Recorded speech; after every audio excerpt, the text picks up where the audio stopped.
Dans le calcul des salaires d'un employé, la présence joue un rôle capital.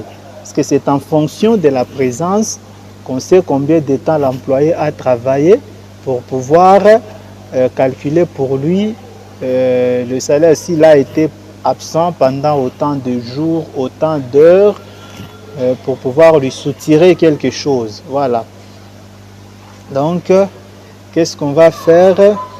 Ce que vous devez savoir aussi, c'est que lorsque nous sommes en train de paramétrer ou de paramétrer nos employés ici, voilà, les montants que nous fixons dans cette rubrique salaire, les montants que vous mettez à cet endroit, c'est le montant que gagne votre employé, soit pour un jour de travail, soit pour une heure de travail.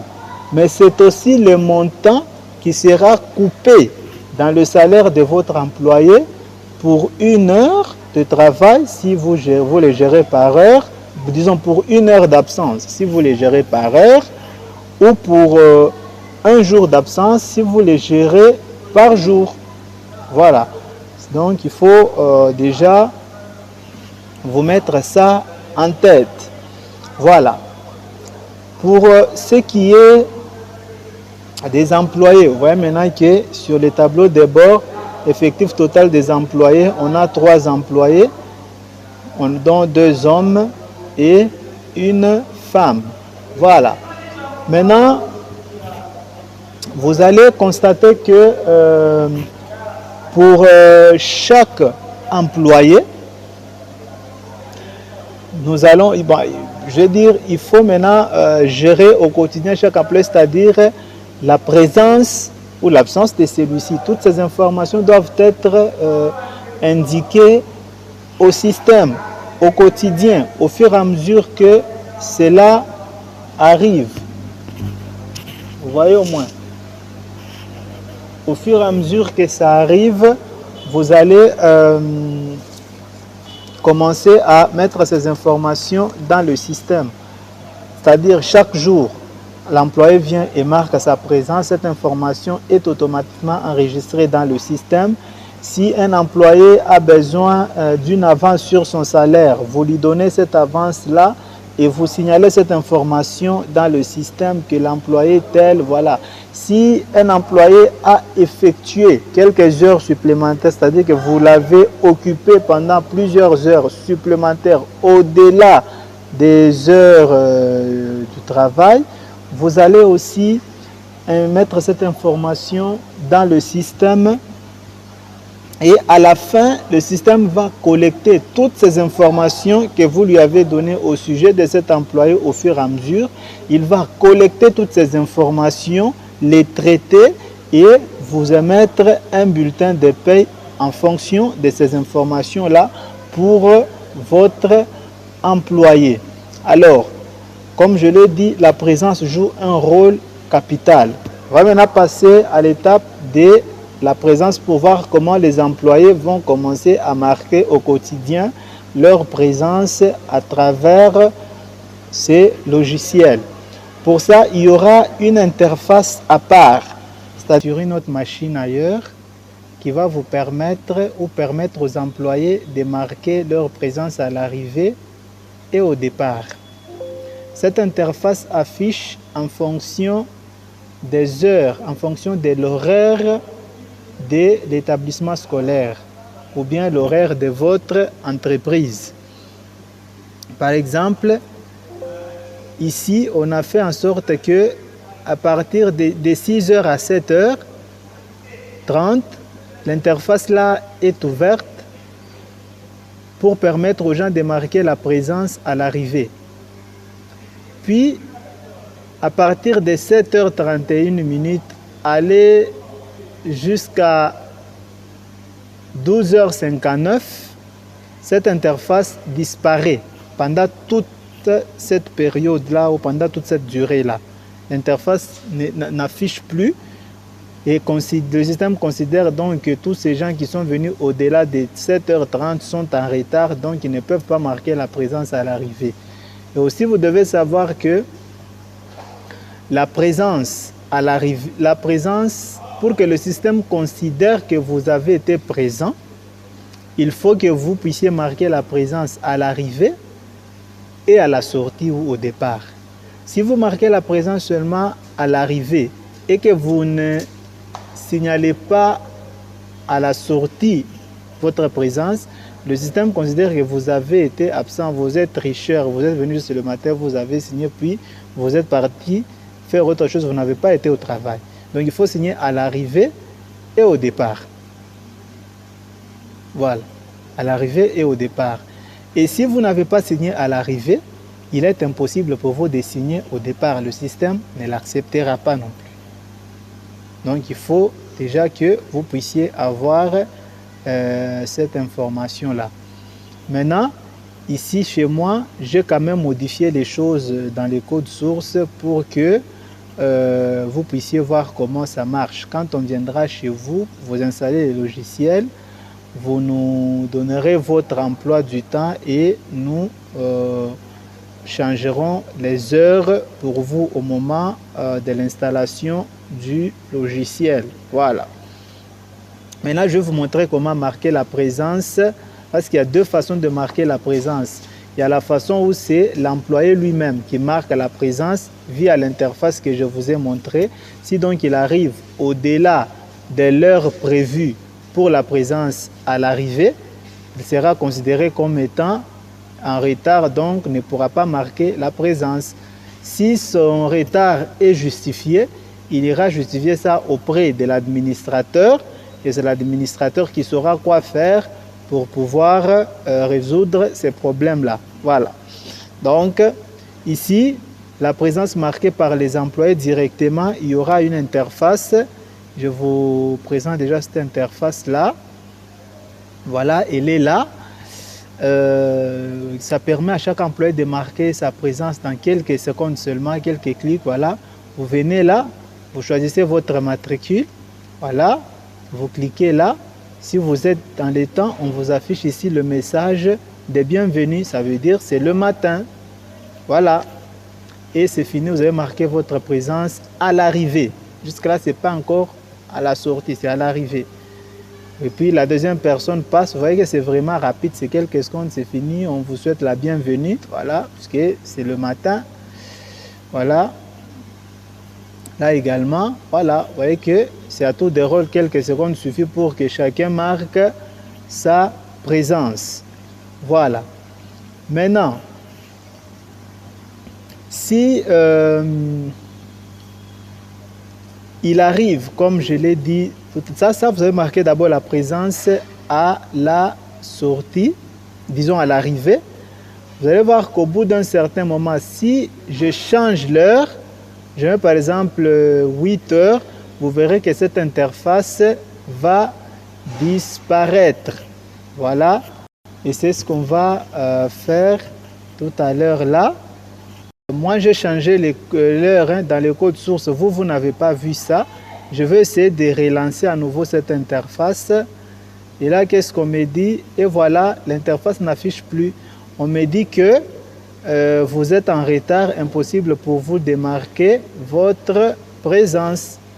Parce que, effectivement, je suis en retard, il est déjà 8 heures selon ce que j'ai placé comme heure dans le code source. Alors que la présence se marque ça à la sortie, voilà. Disons la présence se marque ça à 7 heures, de 6 heures à 7 heures. Maintenant, je vais encore changer l'heure pour mettre 12 heures. Voilà. Je vais changer l'heure pour mettre 12 heures. Vous allez voir que l'interface va afficher encore. Voilà, je vous cache un peu. Maintenant, j'ai changé l'heure. Vous allez voir que lorsque je lance mon interface, et voilà, l'interface réaffiche. Cette fois, il est considéré que nous sommes à 12 heures. Voilà. Et voilà, qu'est-ce qu'on m'affiche? Bon départ, Monsieur Ndouba, Chamala Placide, et à la prochaine, parce que là, je viens de marquer la présence à la sortie. Voilà. parce que j'ai modifié l'heure dans les codes sources. J'aurais pu bien le faire en modifiant l'heure de la machine, mais je n'ai pas voulu faire comme ça. Vous allez déjà dans les codes sources, ce qui me semble beaucoup plus rapide. Voilà. Là encore, il marque la présence au départ. On affiche la même chose. Bon départ, monsieur Chunza, Chamala, Isaac, et à la prochaine. Si je fais la même chose pour notre troisième employé, voilà. Également, on lui souhaite bon départ parce que tous ces gens avaient marqué leur présence à l'arrivée. Voilà. Maintenant, ça, c'est la façon de marquer la présence à l'arrivée et au départ pour les employés. Mais si quelqu'un est absent, par exemple, quelqu'un est arrivé en retard, il essaie de marquer la présence, le système refuse parce qu'il est en retard, eh bien, cette personne peut aller voir l'administrateur ou la personne qui est chargée de la gestion des ressources humaines. Si celle-ci trouve que sa justification est valable et qu'il voulait considérer que vous êtes arrivé à temps, lui va marquer la présence non pas par cette interface, mais à travers une autre interface que nous allons voir tout de suite là. Voilà. Pour voir ça, on vient là. Ici, on va dans gestion employé. Là, on va là où c'est écrit présence. Vous cliquez à cet endroit-là. Vous choisissez la personne, le matricule de la personne qui a justifié son arrivée, je ne sais pas, en retard, ou quelqu'un qui n'avait pas, qui avait peut-être oublié de marquer sa présence à la sortie, tout ça. Alors, vous venez à cet endroit-là, par exemple celui-là. On suppose, par exemple, qu'on est déjà demain le 15. Voilà. Je vais choisir le 15. Parce que si vous avez déjà marqué la présence une fois et que vous tentez encore, on va refuser. Le système va refuser. Par exemple, ici, si je prends pour cet employé le 14 avril, voilà, le 14 avril, vous voyez, le système dit l'employé matriculé EM1 a déjà marqué sa présence, voilà, pour le 14 avril. Donc, il ne peut pas accepter. Voilà, je vais choisir un autre jour juste pour vous montrer comment l'administrateur peut aider à marquer la présence pour quelqu'un qui a justifié soit son absence ou, je ne sais pas moi, son retard ou voilà. Donc, vous allez à cet endroit-là, bien sûr. Voilà. On choisit peut-être la journée de demain, 15 avril. 15 avril. Voilà. Donc là, vous avez marqué la présence pour cet employé-là le 15 avril. Si vous allez dans le registre de présence ici, voilà, vous voyez que pour l'employé EM1, voilà, pour cet employé-là, vous voyez que on a bien marqué sa présence. Voilà, voilà. Vous voyez bien que là, ici nous sommes dans le registre de présence. Vous voyez bien que l'employé 2 a marqué sa présence à l'arrivée et au départ le 14. Et ici aussi le 15, il a fait la même chose. Alors, à savoir que lorsque vous marquez la présence pour un employé, lorsque vous marquez la présence pour un employé,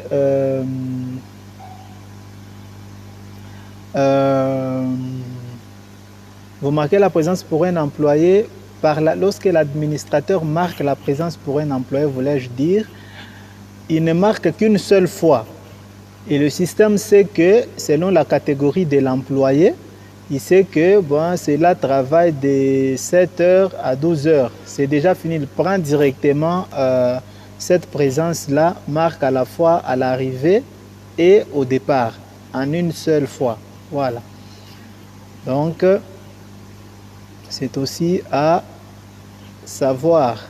Maintenant, pour le reste des présences, on va marquer par l'administrateur pour pouvoir calculer le salaire. Voilà. Je vais faire pour chaque employé même 3-4 jours et puis on calcule ensuite, le salaire. Voilà. Donc, celui-là, il a marqué la journée d'aujourd'hui, de demain. Je veux lui ajouter encore 2 jours. Voilà. Donc, je viens dans gestion employé, présence.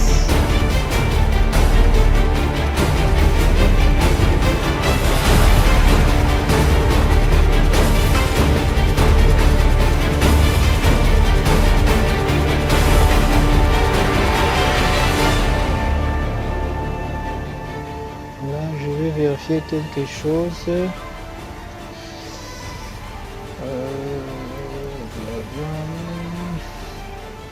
vais vérifier ici dans modif rémunération. Je crois que je prends les automatiques et je vais voir quelque chose là. La durée mensuelle pour lui c'est 5 jours. Alors je vais mettre 4 jours pour lui, hein. Comme ça on va lui couper l'argent pour 1 jour. Voilà. On va considérer qu'il était absent 1 jour. Comme ça vous voyez comment on coupe le salaire. Celui-là c'est 40 heures. Voilà. 40 heures. Durée mensuelle. L'autre c'est 4 jours. Voilà. 4 jours. Voilà. Je vais dans le registre de présence. Et c'est 4 jours. Voilà, je vais supprimer 1 jour, hein. Voilà, pour laisser ces 4 jours là. Vous voyez par exemple ici, pour supprimer, vous pouvez aussi supprimer la présence, hein. Voilà, vous venez à cet endroit là dans les listes de présence, vous cliquez là pour confirmer et voilà. Disparu, il est resté à 4. 1, 2, 3, 4 jours de présence. Donc le 14, le 15, le 16 et le 17. Puis l'autre, voilà. L'autre, je crois, il a 5 jours comme durée mensuelle. Alors, je dois lui ajouter 3 autres jours. On considérera qu'il a été absent pendant 1 jour. Alors, 1, 2, 3, 4. Là.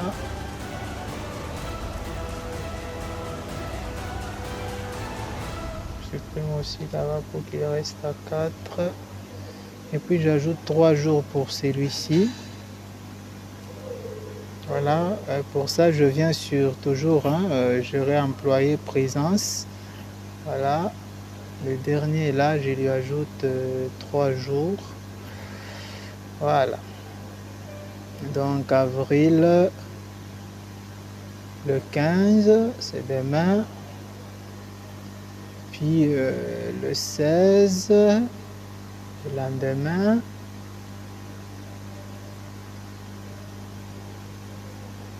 Puis le 17.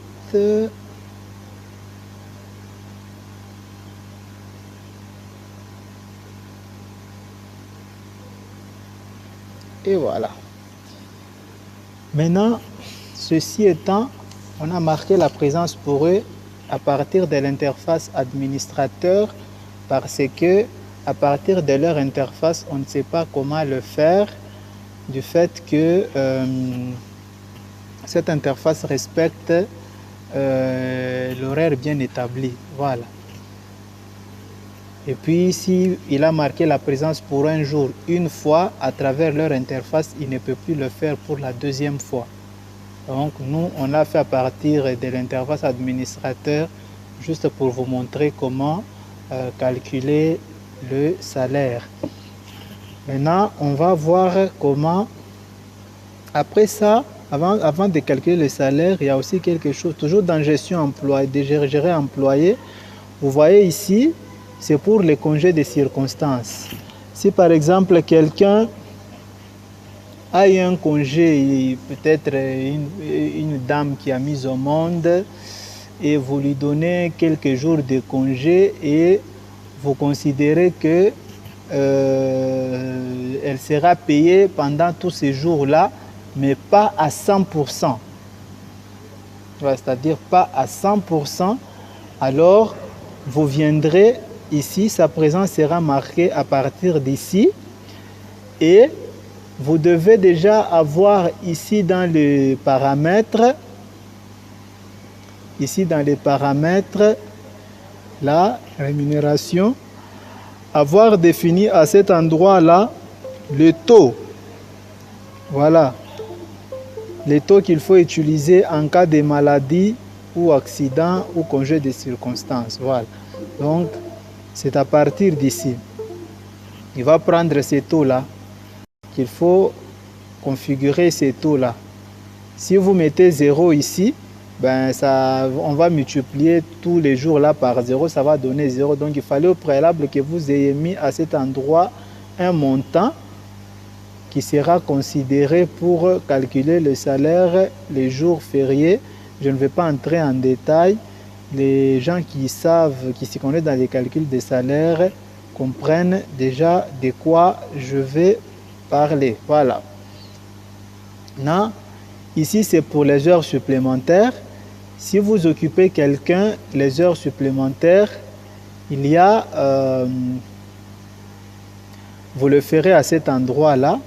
Il y a 3 façons de gérer les heures supplémentaires.